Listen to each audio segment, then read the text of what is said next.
مراد سعید نے احتجاج میں لاشیں گرانے کا منصوبہ بنایا. اس نے اسلام آباد احتجاج میں تربیت یافتہ جتھے کے ساتھ شرکت کی.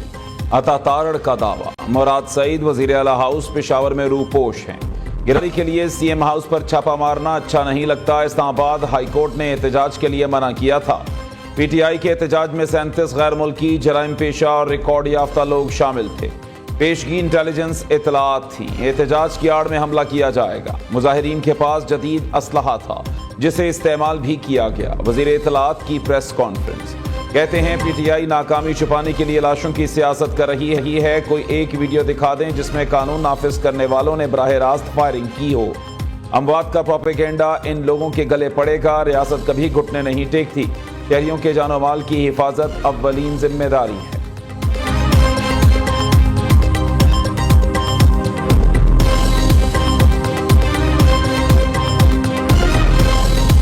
کال احتجاج کی آئے گی تو آپ کو پتہ ہے چونکہ عمران خان صاحب ہی ہماری کوئی بھی چیز ہو تو اختیار ان کے پاس ہے تو آئے گی تو انشاءاللہ ہم ہر دم تیار ہیں. گورنر صاحب کا تو یہ کام ایسے ہے نہیں. وہ ویلا بیٹھا ہوتا ہے تو کبھی کیا کام اٹھا لیتا ہے کبھی کیا کام اٹھا لیتا ہے. ابھی مرج کے بعد اس کا کوئی کام نہیں ہے. اس میں اے پی سی اگر بلاؤں گا تو میں بلاؤں گا. اے پی سی بلانے کا اختیار اس کے پاس نہیں ہے. ایسے کوئی لوگ موجود ہیں جو نفرت پھیلا رہے ہیں. اس کو مارو یہ کافر ہے اور اس کو مارو یہ کافر ہے. اب ایسے حالات میں جو وہ لوگ ہیں جب تک ان لوگوں کو ہم ڈکلیئر نہیں کریں گے کہ وہ دہشت گرد ہیں. پانی پی ٹی آئی جب بھی احتجاج کی کال دیں گے سڑکوں پر نکلیں گے. علی امین گنڈاپور کا اعلان. اے پی سی بلانے کا اختیار گورنر فیصل کریم کنڈی کے پاس نہیں. گورنر کو گورنر کی حیثیت سے بات کرنا ہوگی. کرم میں امن و امان کا مسئلہ دہشت گردی نہیں بلکہ فرقہ واریت اور نفرت کا ہے. صوبے میں قیام امن کے لیے جو بلائے گا جاؤں گا. وزیر اعلیٰ خیبر پختونخوا کی پشاور میں پریس کانفرنس. کہتے ہیں Khyber Pakhtunkhwa C T D مستحکم ادارہ. وزیر اعظم کو کسی نے غلط معلومات دی ہیں. سی ٹی ڈی کو کل مزید 1 ارب روپے جاری کیے جائیں گے. اب فورینزک کے لیے پنجاب سمیت کہیں جانے کی ضرورت نہیں. 20 بم پروف گاڑیوں کی خریداری کر رہے ہیں.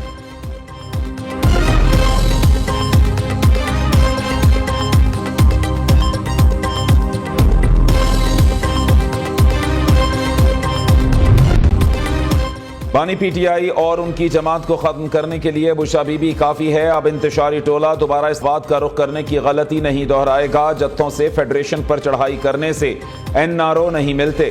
وزیر اطلاعات پنجاب ازما بخاری کہتی ہیں تحریک انصاف کی موجودہ قیادت بزدلی کے آخری درجے پر فائز ہے.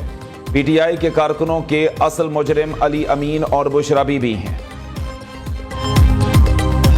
ایک صوبہ اٹھ کے چیف ایگزیکٹو کی گائیڈنس کے اندر ڈنڈے سوٹے لے کے آگے آئے گا تو یہ تو پروٹیسٹ نہیں ہے نا. یہ تو بغاوت ہے. یہ یلغار ہے. اس جتھوں کی دارالحکومت پر بار بار جو چڑھائی ہوتی رہی ہے جس میں 4 رینجرز کے جوان شہید ہوئے, کچھ سویلین کی جانوں کا ضیاع بھی ہوا. یہ ایک نہایت ہی قابل افسوس عمل ہے. قانون کو ہاتھ میں لے کر لوگوں کے جان و مال پر حملہ آور کسی بھی ہمدردی کے مستحق نہیں ہے. ایکس سروس مین سوسائٹی نے فوجی عدالتوں کو ناگزیر قرار دے دیا. ایک صوبے کے چیف ایگزیکٹو کا وفاق پر حملہ آور ہونا بغاوت ہے. بار بار اسلام آباد پر لشکر کشی کو سراہا نہیں جا سکتا. عوام کی جان و مال پر حملہ آور کسی رعایت کے مستحق نہیں. باہر بیٹھ کر انٹرپول کے ذریعے پاکستان لا کر سزا دی جائے. ایکس سروس مین سوسائٹی کے صدر لیفٹیننٹ جنرل ریٹائرڈ عبدالقیوم کا مطالبہ. کہا میرے پاس الیکشن کی شفافیت کا پیمانہ نہیں. الیکشن سے متعلق کوئی شکایت ہے تو اس کا فیصلہ الیکشن کمیشن کرے گا.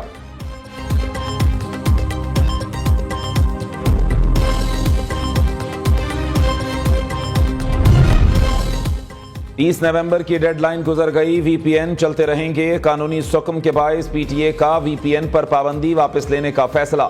وزارت داخلہ کی جانب سے جلد درخواست واپس لیے جانے کا امکان. دوسری جانب ملک بھر میں انٹرنیٹ پھر سست.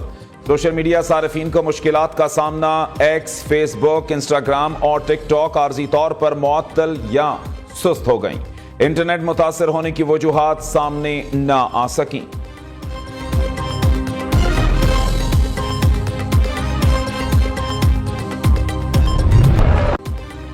بھارتی کرکٹ بورڈ کے سیکرٹری جے شاہ نے چیئرمین آئی سی سی کا چارج سنبھال لیا. جے شاہ نے کہا کہ آئی سی سی چیئرمین کا عہدہ سنبھالنے پر فخر محسوس کر رہا ہوں. کرکٹ کو شائع کے لیے مزید دلچسپ اور نئی بلندیوں تک لے جائیں گے. سندھی ثقافت کا دن طریقے سے منایا گیا. صوبے بھر میں جگہ جگہ ریلیاں اور تقریبات. بچوں بڑوں سبھی نے اجرک اور ٹوپی پہن کر دھرتی سے محبت کا اظہار کیا. چیئرمین پیپلز پارٹی بلاول بھٹو زرداری کہتے ہیں یہ دن وادی مہران کے بھرپور ستی ورثے، شاندار روایات اور لازوال اقدار کا مظہر ہے. سندھ صوفی بزرگوں کی سرزمین ہے جو صدیوں سے امن، بقائے باہمی اور محبت کا روشنی کا مینار رہی ہے.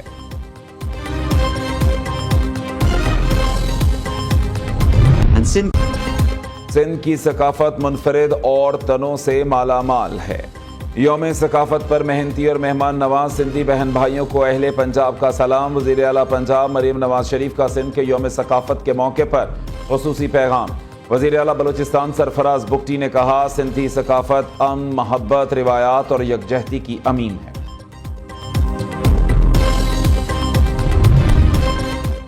لاہور سمیت پنجاب کے 5867 school out source. School education department کا 2 دسمبر تک فنڈز واپس جمع کرانے کا حکم. گزشتہ 3 سال کا فنڈ ریکارڈ بھی طلب کر لیا. مقررہ ڈیڈ لائن تک فنڈز کا حساب جمع نہ کرانے والے اسکول سربراہان کے خلاف کارروائی کی جائے گی. ادھر پنجاب میں ہائی اسکولوں کے ہزاروں سینئر اساتذہ کو ترقیاں دینے کا فیصلہ. ڈی پی آئی نے پروموشن کے سلسلے میں 5 دسمبر کو میٹنگ طلب کر لی.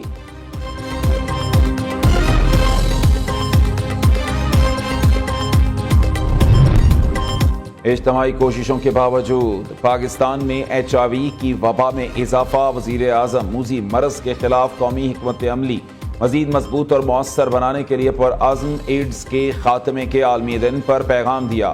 HIV کے خاتمے کے لیے اختراعی اور پائیدار کوششوں کی ضرورت ہے. بلوچستان کے علاقے دکی میں موسلادھار بارش اور ژالہ باری. زمین نے سفید چادر اوڑھ لی. سردی کی شدت میں اضافہ. شمالی علاقہ جات میں برف باری، لینڈ سلائیڈنگ کا خدشہ. راستے بند. ناران اور دیگر علاقوں میں بجلی معطل. سیاحوں کو ناران کے بعد کاغان ویلی کا سفر کرنے سے روک دیا گیا. بانی پارٹی اجلاس میں کہا بانی چیئرمین نے ڈی چوک آنے کا کہا ہی نہیں تھا، صرف اسلام آباد آنے کا کہا تھا. جب بانی چیئرمین نے سنگجانی کا کہا تھا تو پھر کس کے کہنے پر ڈی چوک گئے؟ بانی چیئرمین نے بیرسٹر گوہر، فیصل چودھری اور دیگر کے سامنے کہا تھا ہمارا مقصد احتجاج کے ذریعے مذاکرات کرنا تھا. پی ٹی آئی سیاسی پارٹی احتجاج کا اعلان علیمہ خان کی بجائے بیرسٹر گوہر کو کرنا چاہیے تھا. بانی چیئرمین نے تو کہا تھا کہ ہماری پارٹی میں موروثیت کی کوئی جگہ نہیں ہے. مزید تفصیلات نمائندے سے رابطہ کریں گے، لیکن آپ کو بتائیں یہ تمام تر صورتحال ہے. بانی پی ٹی آئی کے حکم پر سنگجانی کی بجائے ڈی چوک جانے پر پارٹی رہنماؤں کے سوالات. علی محمد خان کی ایک اور آڈیو لیک ہو گئی. انہوں نے کیا کہا آپ بھی سنیے.